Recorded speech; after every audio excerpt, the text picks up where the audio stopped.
Hey everyone, welcome back to Dan 91's garage. In this episode we're fitting a Glanza exhaust system to the Toyota Starlet. Now the system itself didn't fit a Glanza particularly well because it's about 25mm or an inch shorter than it should be, and what happens is when you try and pull it up to a standard position downpipe, it pulls the system forward, the rear tip doesn't clear the valance, the up and over pipe from the back box knocks on the panhard diagonal brace, then the diagonal pipe from the centre section that comes over to the back box, that's not the same angle as the diagonal channel on the car, so that doesn't fit particularly well at all. It wants to try and knock in that corner as well on the bodywork. Now because I've added an extra inch of spacer in there and I'm making my own downpipe, what's happened is the system's now settled back to sort of where it wants to naturally sit, and currently at the moment it's not too bad on the clearance. It's still the wrong shape and you have to kind of align everything perfectly and it just about fits.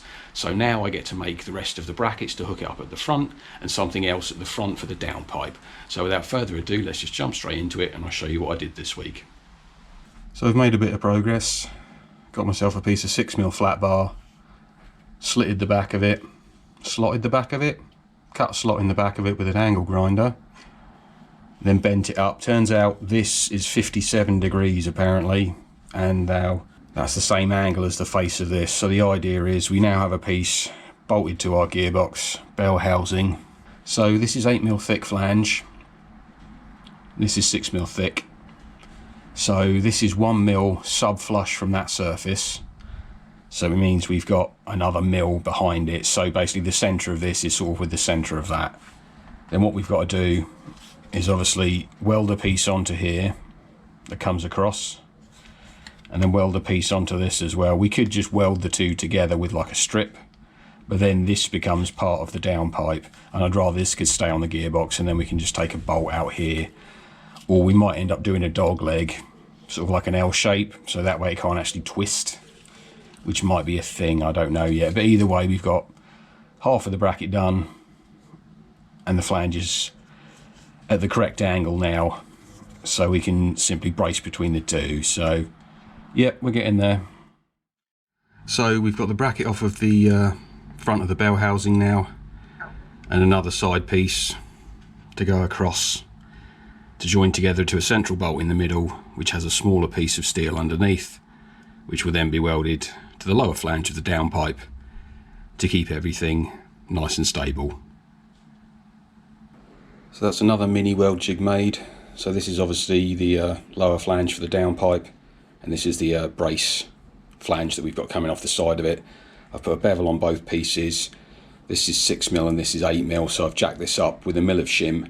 So I'm just going to tack it on here, then weld it down, and I can flip it over, and then the flange bolt goes in this other side, and I can weld the back face hopefully without it warping. So it's going to be a bit of fun flipping that over, but yeah, should be better than zipping it down this side, flipping it over and zapping it, and then this sort of curling up and doing what the hell it wants. At the end of the day, I'm just trying to keep it a bit flatter than it would be if I freehand welded it. It may be a bit of overkill, but it wasn't too much time to make it, so I'll give it the best shot I can, I guess. So that's the lower flange bracket all welded up now, and I've also welded up the gearbox bracket as well, tacked it onto this makeshift heat sink basically, and just trying to stop it sort of contracting and sort of spreading as it cools. So yeah, I'd already basically cut a slot in the back of this to help bend it, because obviously it's 6mm material, it doesn't really want to bend that well and you end up with like a curve.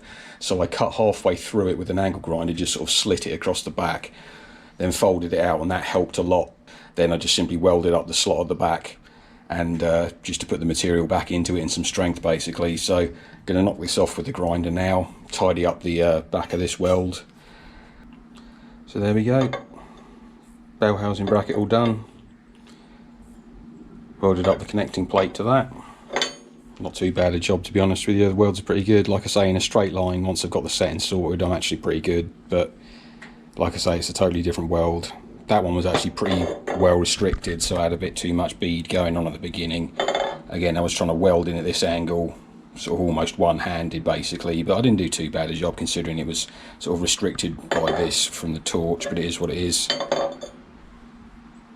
Quite proud of that one.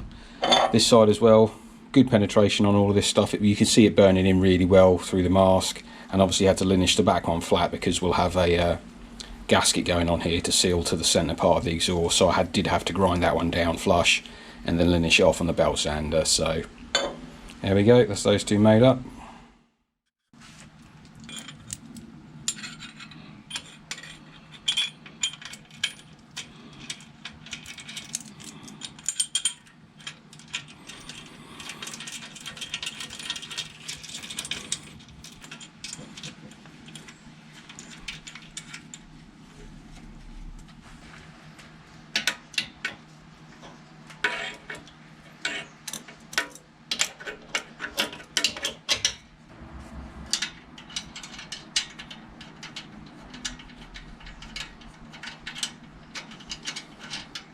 How can this nut be a different size to the other? There we go.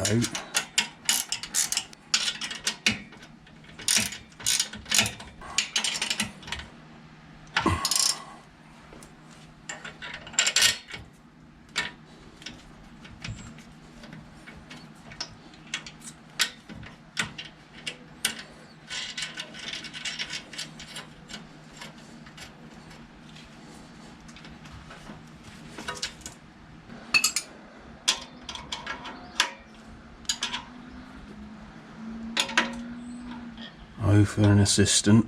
There you go. A bit of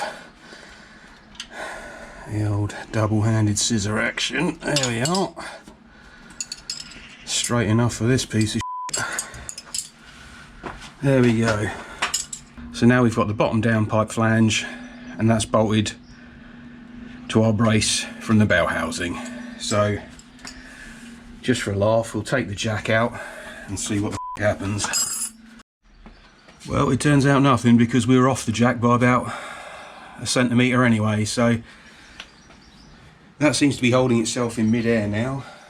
So all we've got to do really is go back underneath. Pop you off of there for a sec. Here we go. Have a little wander under the car with me. Noisy. So yeah, now we've just got to figure out this little beast of a bracket. So I've already got a little bit of tension on it, but you can see here, hopefully, that the rod's coming back underneath that piece of angle iron.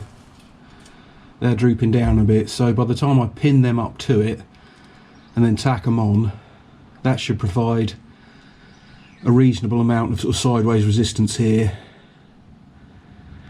And then we've got the front of it pretty much supporting the front of the exhaust. This doesn't appear to have fallen down too badly here, and if we give it a bit of a shake, we're not really hitting anything either, so miracles appear to have happened here. Or maybe it's because I made a front brace for it, you never know. By the way, it is the hottest day of the year and I'm scrabbling around, dicking around with the car, so hope you guys are enjoying yourselves with the cold beer, because this is a frickin' sweat box in here. And we're back. So yeah, like I say, we're 2 or 3 mil there. I mean, if we go over a bump, I mean, it's gonna tap, isn't it? But what I've done is I've got these 2 rubber hangers. You can see there's like a soft section. Hopefully you can see that there's a soft section there, the thinner wall, and that's what you're supposed to use to give it a little bit of suspension. The problem is, if I do that, it just rests on the bar and totally twats it every time you can go anywhere near a sort of bump. So what I've done is I've just used the sort of solider, that's not even a word, Dan. I've used the more resilient side of things, although we do look to be stretching out from this hole here, so we'll see how long that lasts. But at the end of the day, at the moment it's not touching and it doesn't need a huge amount of work here, so it's looking a heck of a lot better than it did at the beginning of this video with the rant. But at no point is any of this right. I mean, look, I mean, I don't know if you can see the angle of that there at all, but how far down that part droops. I mean, God knows what ground clearance are going to have, but anyway, yep, there we go. It's not really hitting anywhere. So I'll sort out my middle bracket or my front bracket that I'm making for it, and then we'll be back on the manifold and downpipe, I think. Okie doke. Come and join me, scooping our way under the car again. So hopefully you can see the front bracket that I've made. Like I say, a couple of little swan neck sort of hooks come out and attach onto the rubbers.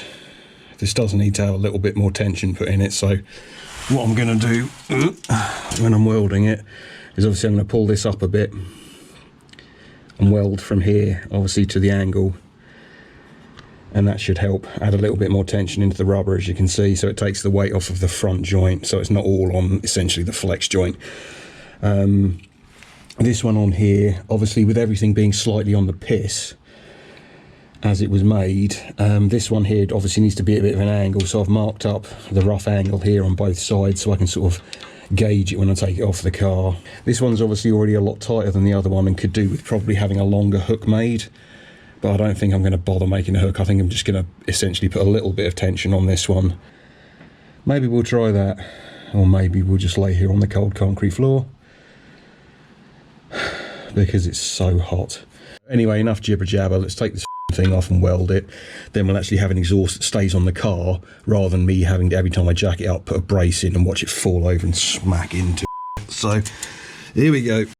So there we go, all tacked up, bolted back on, and now the exhaust basically holds itself to the car without any serious knocking. There's a little bit of knocking from the back. So yeah, the only area that touches was the area we knew was going to touch anywhere from the up and over pipe. So by the time I've put a bit of relief into that and then twisted and turned the system a bit, the good thing is because I've put a catalytic converter in the centre section, what that does mean is I can then manipulate it. Once I've cut the tube in half, I can then turn the back relative to the front, so I could probably get this to sit up a bit higher one way and then the front to sit back where it was. So that's going to be it for this week, I think. It's very hot.